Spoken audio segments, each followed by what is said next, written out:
slammed the Smithsonian for focusing on, quote, how horrible our country is, how bad slavery was, and how unaccomplished the downtrodden have been. Nothing about success, nothing about brightness, nothing about the future. He says he's now instructing his attorneys to conduct a review of museums, similar to what he did with colleges and universities. Eddie Glaude is back with me. I also want to bring in former Republican congressman from Florida and MSNBC political analyst Carlos Curbelo. Eddie, we've seen the impact on colleges and universities.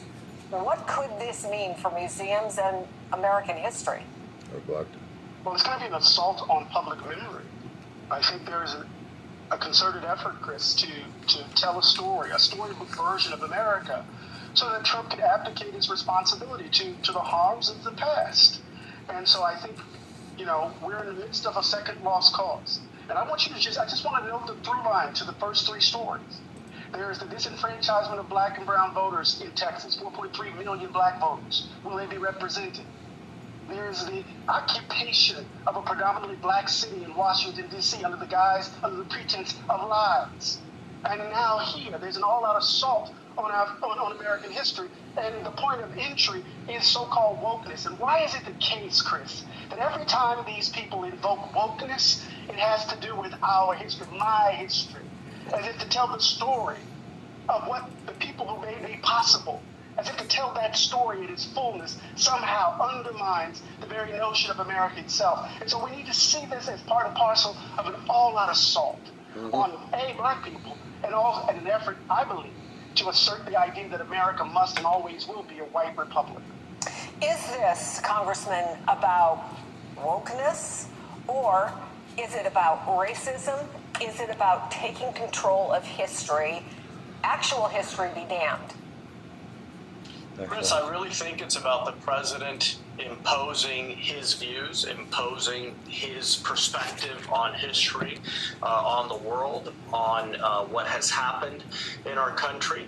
And I'll tell you, politically, I think this could have very serious consequences. Every pollster that polls congressional races will be asking when they start polling very soon, do you want a candidate who will help the president advance his policies, or do you think your district should be represented by someone who will act as a check on the president's power? The more the president tries to grow the footprint of his power in the country by not just controlling and imposing his way on our politics, which I think people understand that those who win get to impose their political views, but also in the arts, in museums, I think people are going to start rejecting that and start reacting to that in a way that really leads them to choose candidates that are going to serve more as a check on presidential power.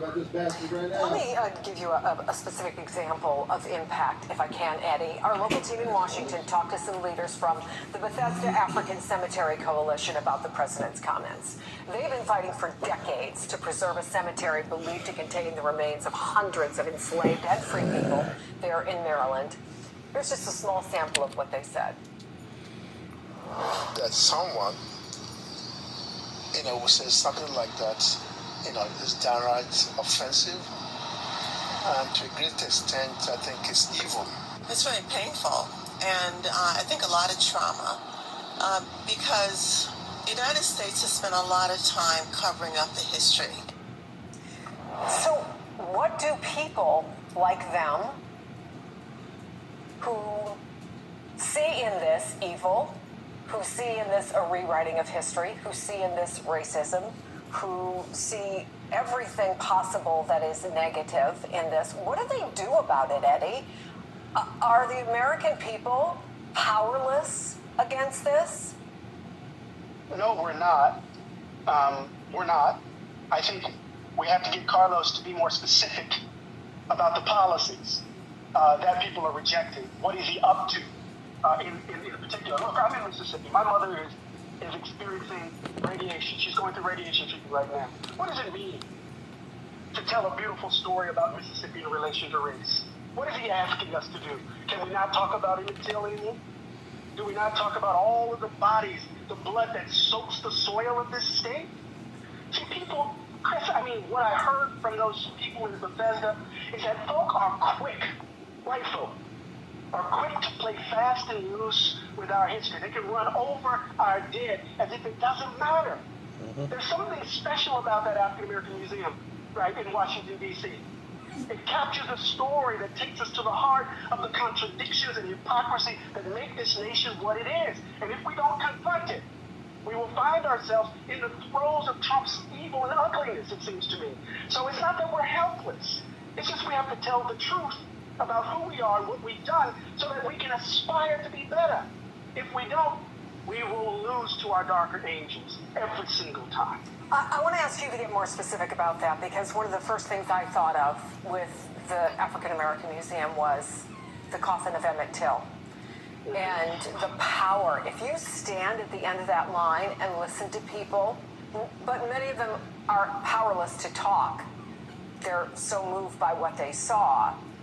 But you will hear them say, I had no idea.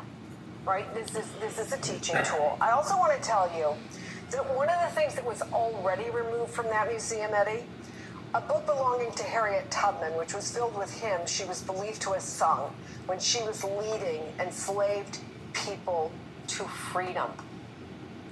Maybe to some people it's just a book. What do you see as lost by not having that there on display?